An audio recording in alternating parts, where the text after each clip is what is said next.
कभी आपने सोचा है कि ईस्टर की तारीख हमेशा बदलती रहती है जबकि क्रिसमस की एक मखसूस तारीख है 25 दिसंबर को ही मनाया जाता है। ऐसा क्यों है?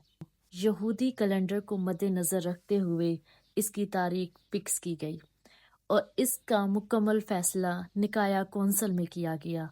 इसका ताल्लुक यहूदी कैलेंडर के साथ इसलिए है क्योंकि बाइबल मुकद्दस में हमें जिक्र मिलता है कि यीशु मसीह ने आखिरी फसह अपने शागिर्दों के साथ खाई और यीशु मसीह फसह वाले दिन सलीब पर मसलूब किए गए और फिर हमें जिक्र मिलता है कि उससे 2 दिन बाद यानी तीसरे दिन यीशु मसीह मुर्दों में से जी उठे।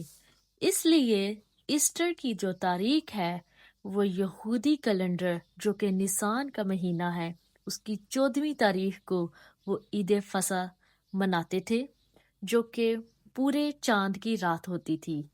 इसलिए ईस्टर की तारीख हर साल बदलती रहती है जबकि क्रिसमस की जो तारीख है वो निकाया कौंसल में मखसूस और फिक्स कर दी गई कि वो 25 दिसंबर को पूरी दुनिया में क्रिसमस सेलिब्रेट किया जाएगा।